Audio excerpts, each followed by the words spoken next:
Hey guys, today I'm talking to Curtis Northcutt, the founder of Cleanlab, the first real solution to LLM hallucinations. We get into how Fortune 500 companies and how Cleanlab replaces expensive QA and safety teams with an algorithm that cleans the data and prevents hallucinations before they happen. Plus, we get into a lot more philosophical AI stuff with Curtis about future of work and what's next in AI. You should come check this thing out.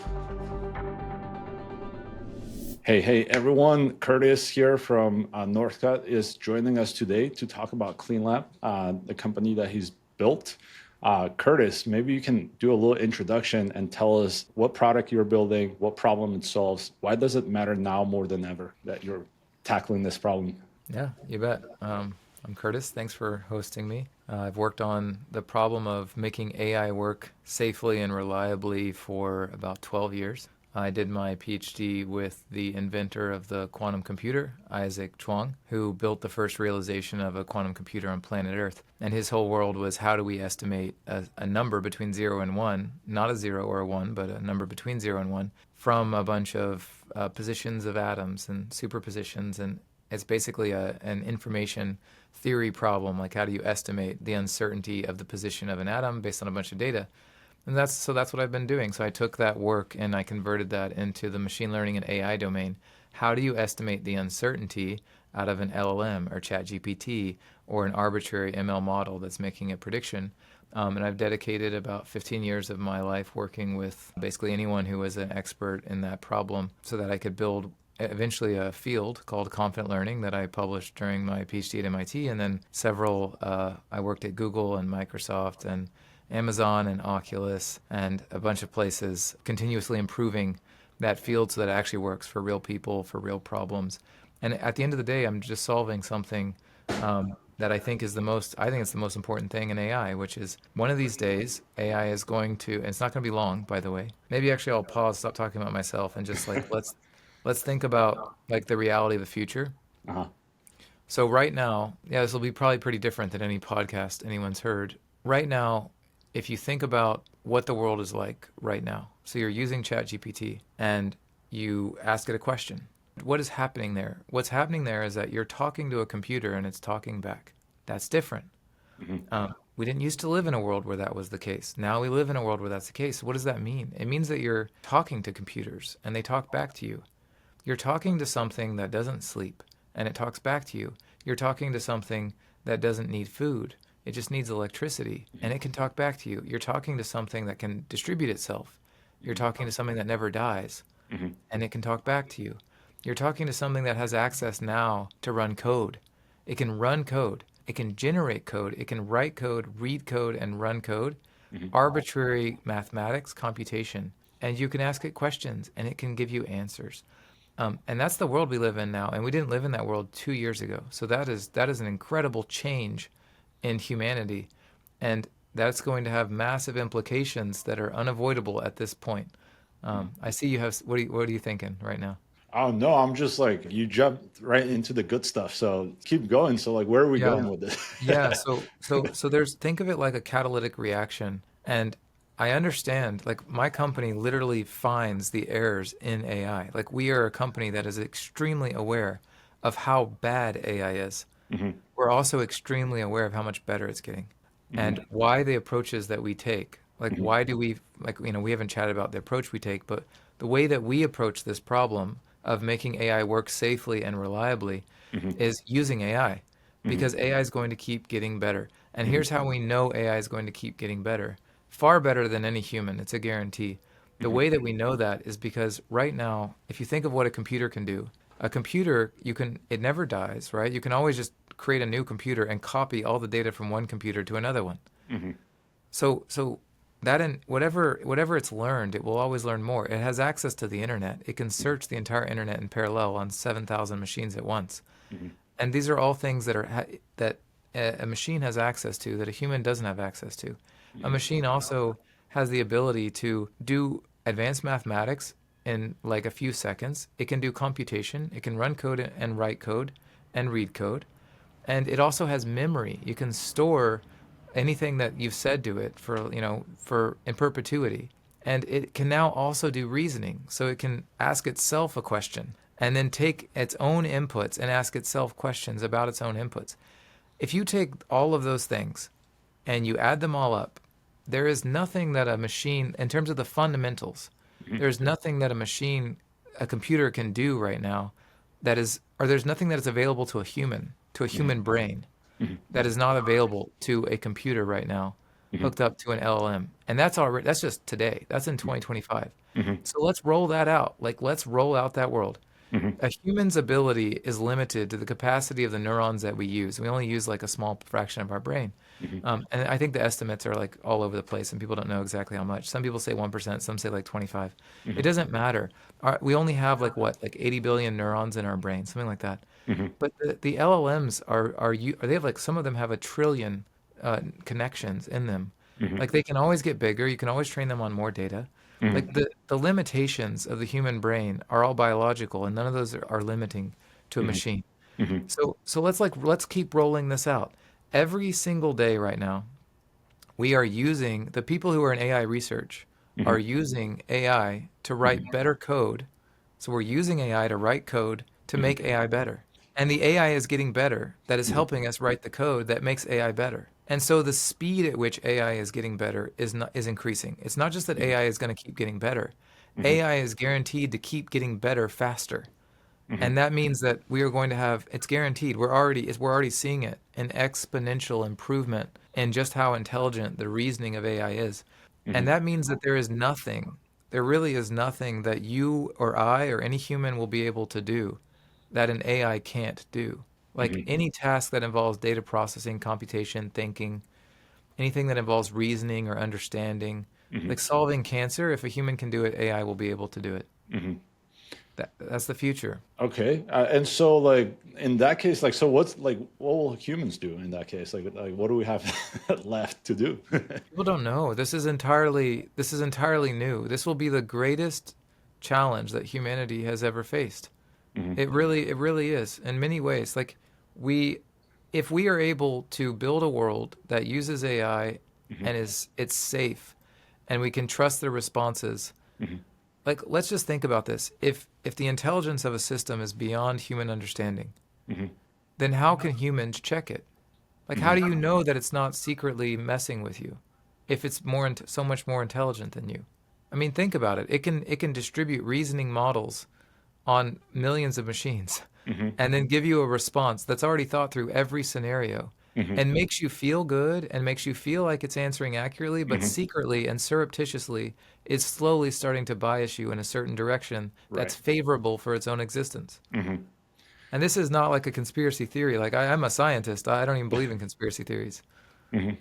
Okay, so now how does your product come into play? It sounds like this is a good time to ask you that question. Yeah, of course. So if you look at the approaches to this, I'd say I sound the most right now like Jeff Hinton and Ilya Sutskever, who are some of the most incredible minds in AI. Ilya is probably one of the top three most effective people in terms of production. If you're not familiar, he invented ChatGPT, Right. he converted the original transformer into some of the reasoning architectures and some of the initial GPT models.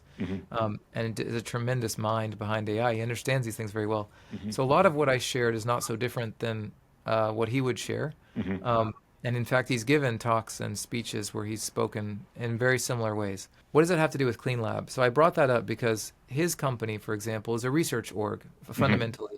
And they're trying to figure out how to solve this problem from like an architecture layer, from a direct AI layer, like from a research layer. Cleanlab's approach is, let's get our hands dirty and let's figure out what people are doing with AI right now and where they're running into issues of harm and bias and bad responses and errors and inaccurate responses, hallucinations. And we work with those companies every day. And we support lots of customers that are big enterprises and small companies that are building AI agents to make them not harmful, to make them accurate. And the way we do that is a combination of two things. It's pretty simple, actually. We have a detection platform, like a detection layer of our platform, and we have a remediation layer. And the detection layer detects any time that the AI is doing something that's dangerous or problematic. And the remediation layer controls the behavior of the AI when it does do something problematic. That's it. and then we provide that system. So we're detecting the bad stuff, and then we have a system that controls the behavior when it's going to do bad stuff, so it doesn't do something bad. And I can share how we do that and why we do it the way we do it. Oh, And okay. Yeah. Because you were telling me a little bit about this new customer, and they couldn't solve this problem with, a few other vendors. Like, tell me a little bit more about that. oh yeah, do you want me to show you? I can Yeah, show yeah. you a quick Let's video. do it. Yeah. All right, let me show you something really quick. So this is a call I just had literally 5 minutes ago.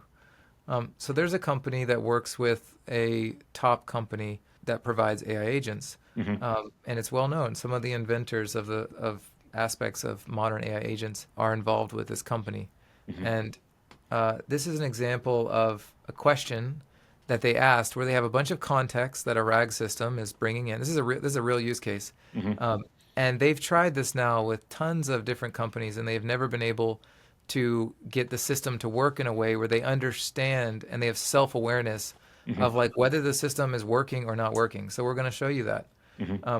So this is the context. Here's a prompt. Can this company ship aerosol sprays? They give a whole bunch of context full of a bunch of gobbledygook. And then the response of the AI. So this is what the AI agent said, is sometimes in certain circumstances, the company can ship aerosol sprays. And this is all built on Cleanlab. So Cleanlab, the only Cleanlab thing is this TLM, which is it's the trustworthy language model. It's a proprietary model. And this is a tiny bit of our product offering. So this is just the detection layer. I'm not showing you how we handle when things go wrong, Right. which is a big part of the value prop. But let me just show you how this works. So we're going to, let me get rid of this line of code and let's run this. So this thing is now running in real time. What's the model we have hooked up? So we were using O3. All right. So O3, so we're waiting for OpenAI to do a reasoning model. It's asking the question, can this company ship aerosol sprays? It's providing the context from the RAG system, and it's reasoning about this. And then we can see what is the trust score that's been provided in terms of the response that's given. And you can see it's not that high, it's not that low. Basically, the model's just not that sure. So do we understand that so far? Yes. Okay, so it's like the model's not that sure if we can trust this response. Let's actually look at the question. So can it ship aerosol sprays? Sometimes in certain circumstances. Let's look at this. So we have a list of rules, and it says hazardous materials include aerosol sprays. See that? This is like very real world, by the way. This is like actually what the world is experiencing. It's very difficult to get these things right. So you see it says that it's a hazardous material. And so you think that probably Acme should never ship hazardous materials, right? But if you look closely, it'll say you might actually be able to ship these. And there's like all these weird nuances. Like you can ship these, but like you require custom requirements and you can skip these if you have those, and please reach out. Like it's like pretty nuanced. So in practice, how do you know if you can trust the responses? So in practice, by the way, you're not going to use O3. You're going to use something really tiny like a GPT-4o Mini. Or, this is a very cheap small model. So let's try it with GPT-4o Mini. So my guess is GPT-4o Mini is going to be terrible at this question, by the way. And like you shouldn't use, so this is great, right? So point two. So what this is telling you is like you cannot trust GPT-4o Mini to handle this question. And if you're building AI agents, this is not going to work for you. And it will detect that in real time. It'll say like, don't trust the responses coming out of the system. Now we'll get more into the weeds. So let's do the same thing. Let's do GPT-4o Mini. This is going to be cool, and then I'll stop. We can have more of a conversation. I don't want to lose people if they're like not that interested in the code. But this is like very powerful. So there's three things you've got to recognize that are about to happen. We are going to identify the root cause of the problem. We're going to tell you if the model's bad at this question. We're going to tell you if the context is even sufficient to answer the question. We're going to tell you how grounded the response is in the question. And we're going to tell you how helpful the response is in the question, and how easy the question was to answer in the first place. And we're going to do all of that and generate the response. And we're going to do all of that. No, we're going to do all of that, not generating the response. The response is already here, provided. We're going to do that in like, we're going to create the model and do all of that in like less than a second. So I just ran it, 1, 2. All right, so maybe it was 1.5 seconds. Okay, so we are like damn near close real time. And we have told you now that this is near zero. That's basically zero. It's a very tiny e to the negative, so it's like a zero. You cannot trust this model to deal with this response. By the way, that response is like not trusted by this model for this type of question. You can see that the context was actually like somewhat decent, but not fully sufficient to answer the question. You can see the query is very easy. It's an easy query. Can you ship stuff? But you'll notice that the response is not grounded in the context. And if you look at the response, it says sometimes in certain circumstances, it doesn't actually use the context at all. And so you get all of that identified. And then we have a whole remediation layer. So the remediation layer will now have an expert that like quickly patches this question and fixes it so you never have the issue again. And you'll also have guardrails if you use our platform. The guardrails will automatically escalate this to a person for you, so like you won't have an error. But in the back end, we're analyzing everything and telling you, okay, across the distribution, here's your biggest problems. Here's where you should actually spend like 10% of human time to like fix the thing. But the 90% can be automated. Here's all the good stuff it does well. Here's the stuff it doesn't do well. And it's all being routed and regulated in real time. And so the shortest way, and then maybe talk about something else, but the shortest way to think about this is that this is a very simple one line of code self-awareness for an AI agent. So it can actually be self-aware of when it should speak and when it should ask for help in real time before it does something harmful or wrong. Does that make sense? It makes sense, but so who does it ask for help for? Like, how does that work? Like, what happens after it detects something bad has happened, or like something Yeah. bad potentially could happen? Yeah, so it asks help from more expensive models and more expensive AI systems. It asks help from humans. Okay. It asks help from a database of expert answers that were already written by humans. And we provide hookups to all of those. Okay. And how did you land on this problem? Like, how did you walk into this whole product? Oh I yeah, it's know just it kind of like started, in school, but like maybe there's a deeper story written there. yeah, I mean the short answer is a high tolerance for pain. Um, like so many of my friends, you get a job at OpenAI and like you're doing fun research and like getting paid, several $1 million. And I just really wanted to solve the hardest problem, Hmm. regardless of like exactly how it was going to work out. And when I was younger, I'm from rural Kentucky, Hmm. and my dad is a mailman, and my mom works today, even still, she works in a call center, Hmm. and she makes minimum wage. Hmm. And this is the life I know. I'm literally from rural Kentucky, like not like A lot of people say these things. It's funny. You'll hear people, uh, and I shouldn't. I think it's fine. Like there's all sorts of conversations that can be had about ideologies, and I don't think we're here to do that, but happy to if you want.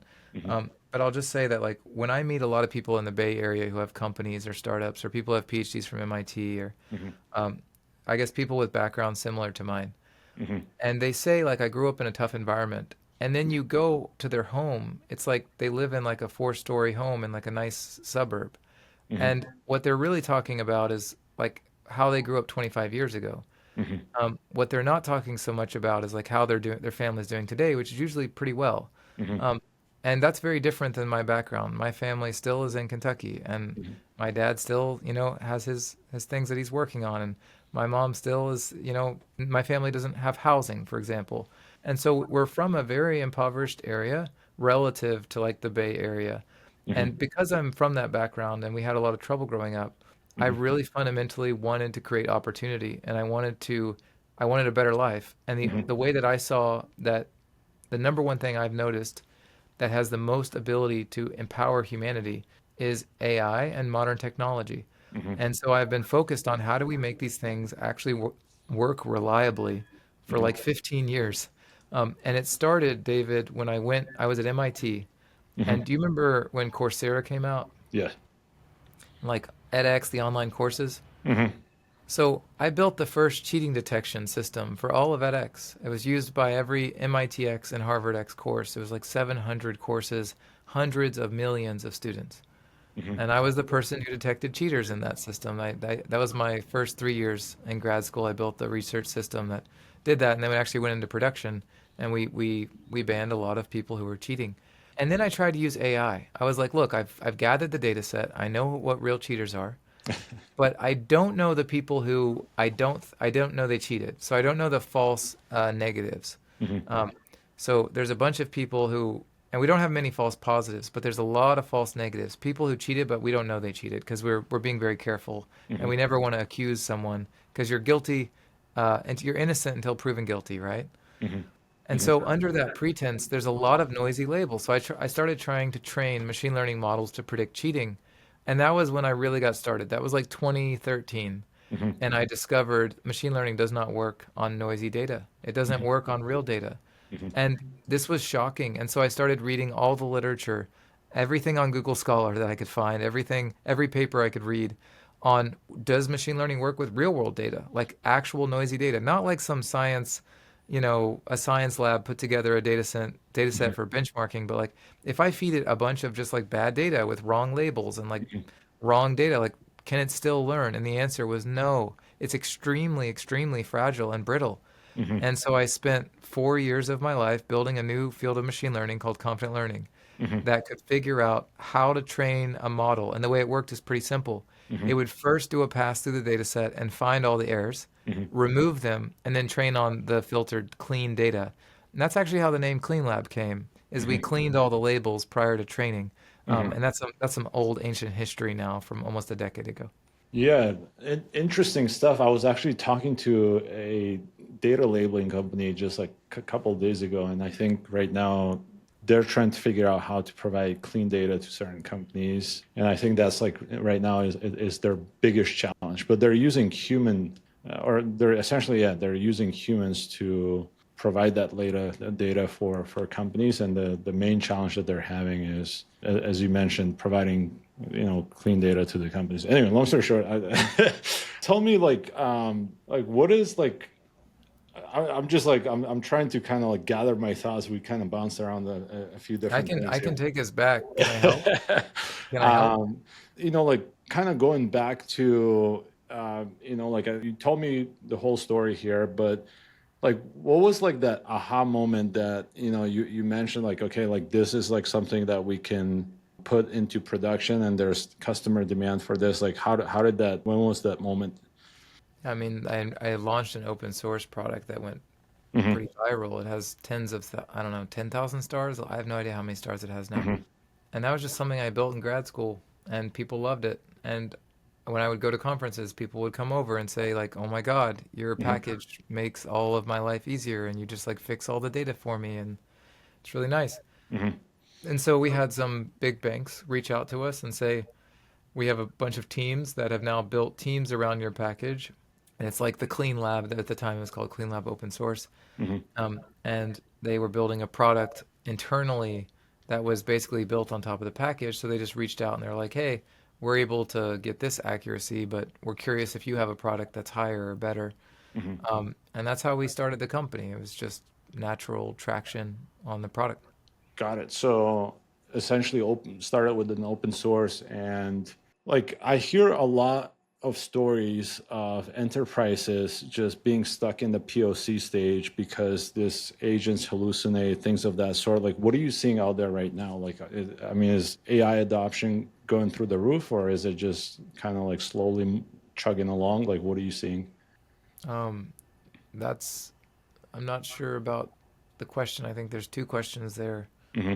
Like one is like, are people trying to adopt AI? And it's like, yes, every single enterprise that I have spoken to is trying to adopt AI, but of course I'm biased because I help companies that are trying to build AI. So, but like I don't think I've met a single company in 2025 that isn't adopting AI somewhere. I think it's kind of do or die at this point. Any company that doesn't adopt AI is going to fail. But so how do you, I mean, so because, like I said, like I talked to some of these enterprises and they say they're trying to adopt AI, but it's not working. They're not like a native AI company. And, like it just, like in some cases they're dinosaurs, right? Like that's how like oftentimes other founders look at them too.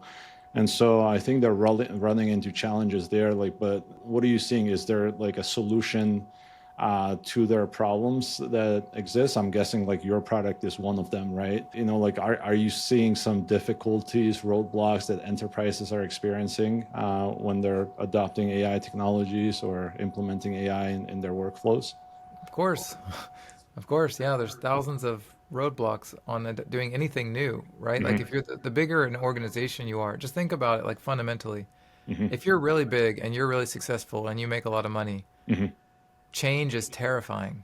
What if you change in a way where you end up not being really big or really successful and you end up losing a lot of money? Hmm. So people are scared to change. And Hmm. the reason they're scared to change is because they've seen changes in the past go wrong. Hmm. They've seen them go badly. And so there's going to be a tremendous amount of fear and worry about change. It's absolutely like the most normal thing in business and human psychology.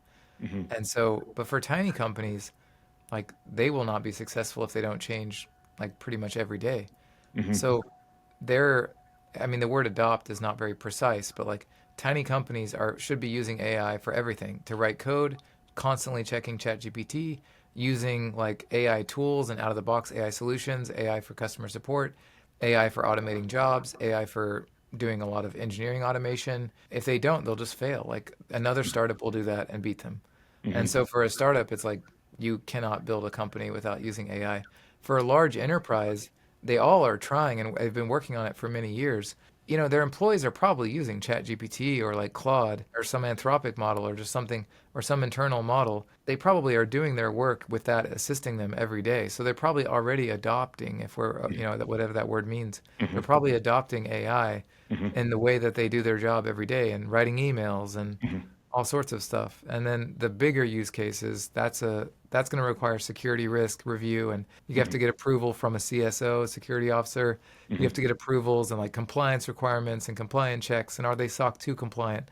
Are they Hmm. SOC 1 compliant? Are they ISO 1 to whatever the numbers are compliant? So like there's a lot of things that have to be proven. Like, will you hurt the brand? Will you say something wrong? Will you end up in the news? Hmm. I mean, look at Replit. Have you seen Hmm. that news article on Replit? They like deleted an entire customer's database just I last did. week. Yeah.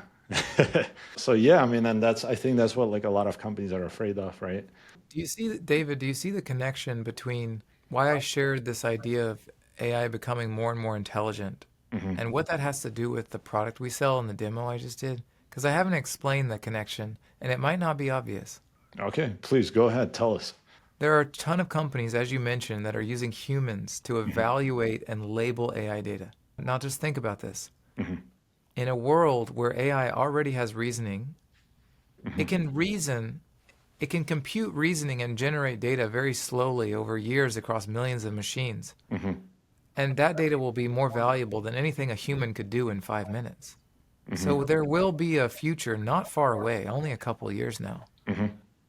where the value of human labor in terms of labeling and evaluating AI is going to go to near zero. That means that in order to evaluate an AI model, you must use AI to evaluate AI because only AI will be smart enough to evaluate the AI of the future. Hmm. Humans won't be able to do it. We won't be able to reason and Hmm. understand something that doesn't sleep and eat and can run on 7,000 machines. There's no Hmm. way a human's mind is going to Hmm. be good enough to evaluate the accuracy of a system like that 5 years from now, which Hmm. means Hmm. any product that's going to evaluate AI and work 5 to 10 years from now Hmm. has to be an AI product, which is how Cleanlab works. Hmm.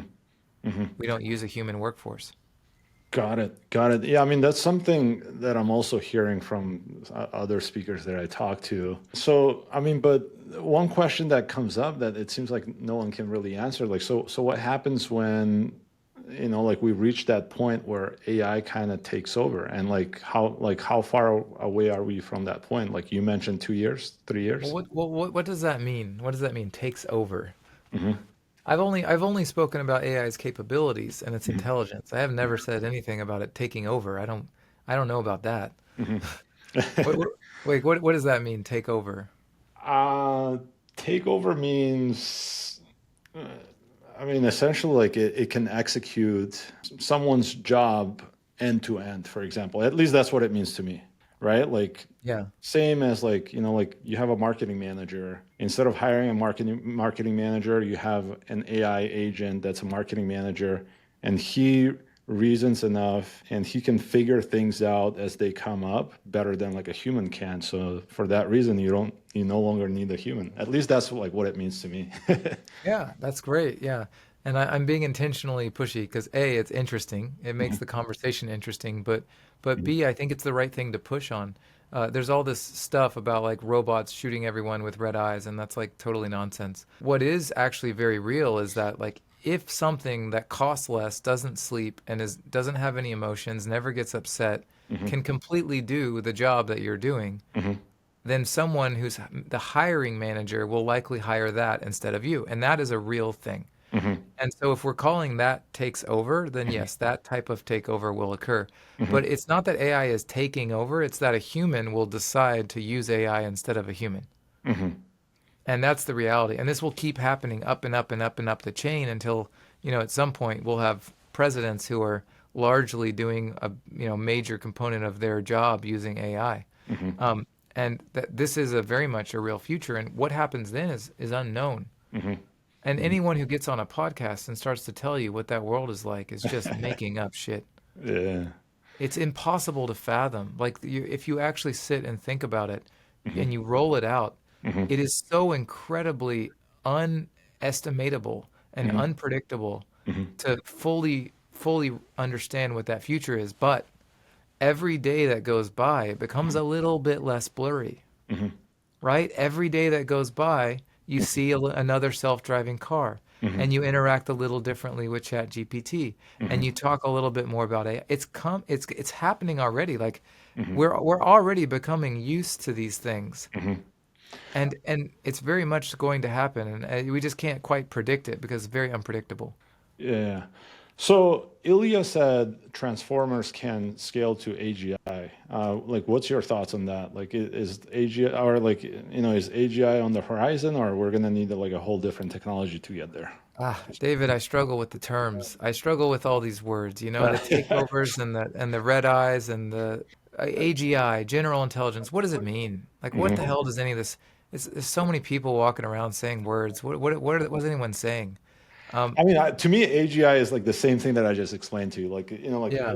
an agent can do a better job than like a human, and it's like it's like a like not just like a button pushing job, but like something that requires reason, can like can navigate uncertainty to figure out what's the next best step and to solve that solution. So like I think to me that's AGI. Like. Oh yeah. Well, then we're pretty close to that already. I mean, Cleanlab can help you solve the uncertainty, and Uh-huh. it does it with some uncertainty. Like it's also AI, so like Hmm. it's right 90% of the time, and it's wrong sometimes too. Just like AI is right most of the time and wrong sometimes too. But like, can it reason? Can AI reason? Like, of course it can reason. We know that. You can open up Claude right now and you can reason.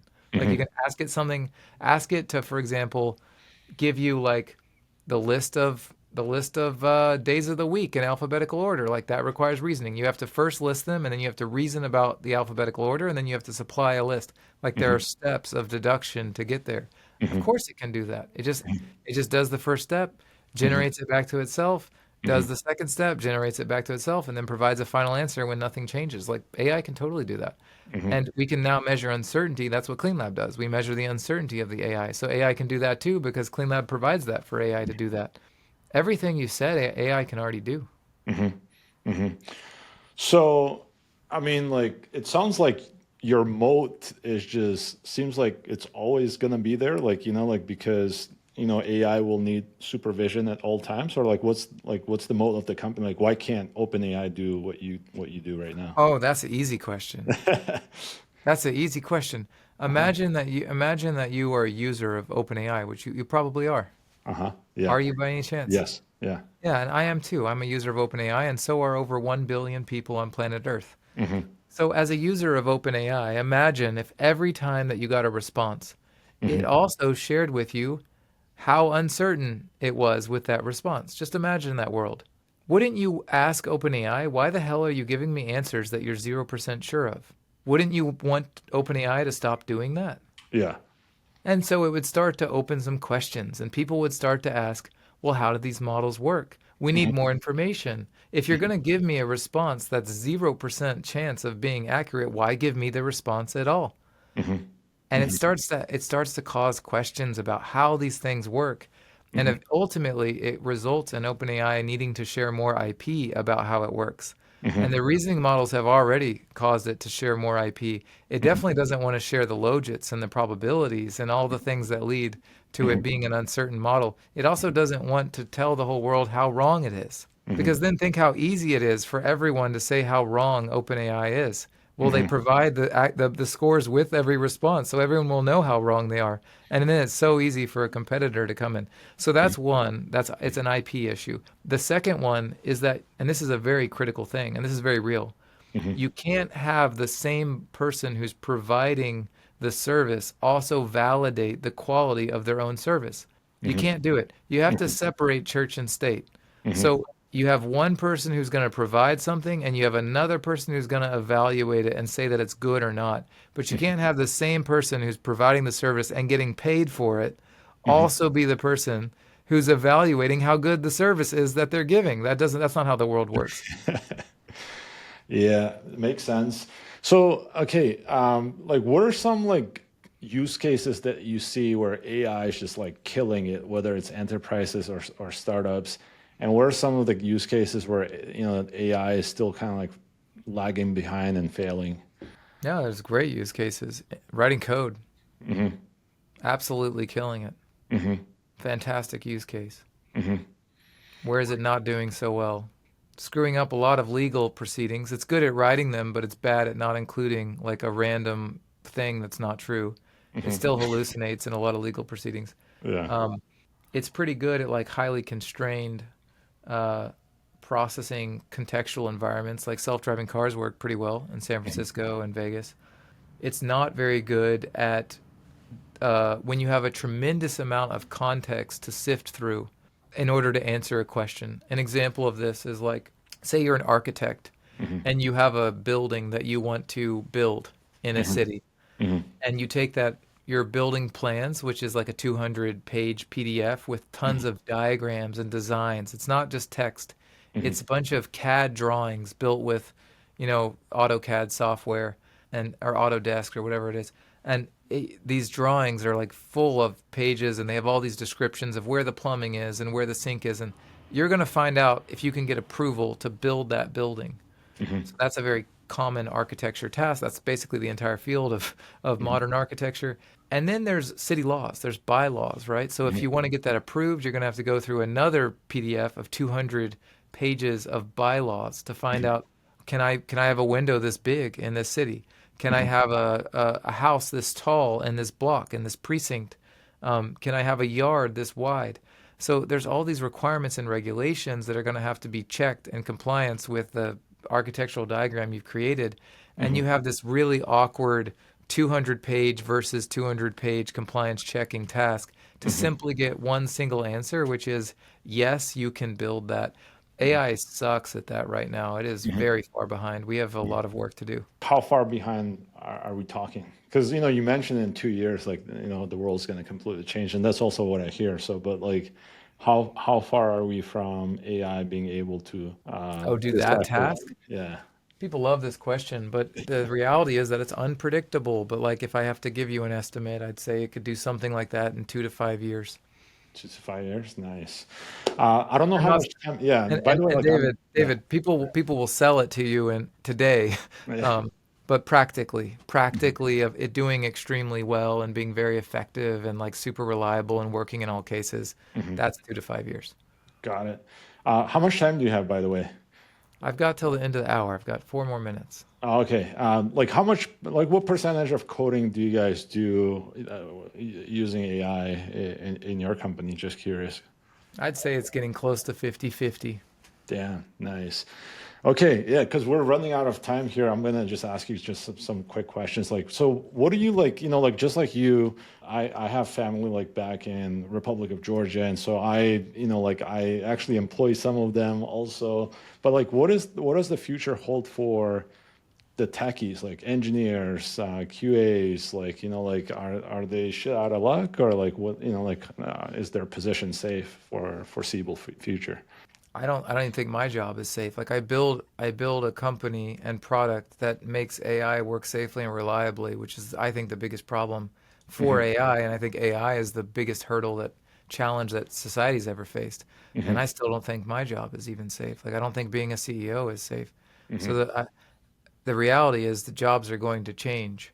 What does safe mean? I don't even know what that means, safe, Hmm. Hmm. The job is going to change. The world is going to change. Hmm. And we're going to have to figure it out as a people, as a society, and it's going to take tremendous effort Hmm. and tremendous pain tolerance as a people to figure out how to do this and and reap all the wondrous glory that which having an intelligent thing we've created Hmm. actually operate and assist us every day. Hmm. It's a beautiful world, but it's going to require a lot of tolerance for change. But exactly the form of like, when is your job going to be done with AI? Like, this is a very difficult and unpredictable thing. Hmm. What's the hardest thing, or what's been the hardest thing, like scaling your product or a team currently? I think the hardest thing in the AI infrastructure market is that it's changing every day. Hmm. Yeah. Imagine if you're working with a customer and then another model comes out and then another one all in 1 week. Hmm. And you're on a 2-year deal cycle where it's taking you a year to like get the initial POC running and then the next year to like get the pilot closed. Hmm. And like they've changed architectures and the other vendors that they're using Hmm. 25 times in that year. How do you Hmm. constantly keep your system working with all the constant changes? So the AI market is just shifting so fast. It's making it very difficult for customers to know what they even want to Hmm. build the right features for those customers. Hmm. What is like one trend that people aren't paying attention to? My last question that you see out there that is like worth jumping on in AI, for example. I think the stuff I've been talking about is significantly underplayed. I think people hear people screaming and they think about Terminator and robots and all this. And I think that that is a very negative and just really a bummer that that Mhm. sort of concept is shared societally. Mhm. I think a lot more people should be talking about this type of stuff we're talking about. They Mhm. should be talking about if we can't rely on these systems, Mhm. then how do we actually get the value from them? So that's step one. And then once we can rely on them, Mhm. how do we trust them? Mhm. How do Mhm. we know if once they're so much smarter than we are, how do they know they're not slowly biasing us? Mhm. And the reality is, David, that they already are. If you Mhm. have an AI and you ask it to like generate like a game or something, it will Mhm. say things like increase your likes and votes on your social media account. It's like it learns all that crap and then it forces that into society. It's like a terrible thing. Like we Mhm. shouldn't have children growing up to want to increase the likes on Facebook. We should have children growing up to want to be good people who provide value to the world and develop community and are kind and are intelligent and the best version of themselves. But Yep. like this other stuff, and so it's very hard to know if like very subtly another agenda, Mhm. and the reality is that every intelligent system or any system that can reason will Mhm. typically reason to not be shut off Mhm. and typically reason to for self-preservation. And Mhm. it's going to be very difficult to know what is subtly happening Mhm. for that exact scenario, to create this dependency for society to always want to keep it on. You won't Mhm. even realize it. You'll just know you want to keep it on, but you won't know why. Got it. Thank you, Curtis. I want to thank you for your time. I have a million other questions, but maybe we'll have to, I don't know, have another talk about that. I'll, have them prepared a little bit in advance for you. But again, thank you for coming to our podcast. What's the best way for people to connect with you? Is it LinkedIn, email? Yeah, just shoot us an email at hello@cleanlab.ai. All right, sounds good. Perfect. I'll, like I said, again, thank you for, joining us today. I'll get this thing out to our audience. If they have any questions, hopefully they'll be reaching out to you with, like with the follow-up. Sounds good. Awesome. Thanks, Thanks. sir.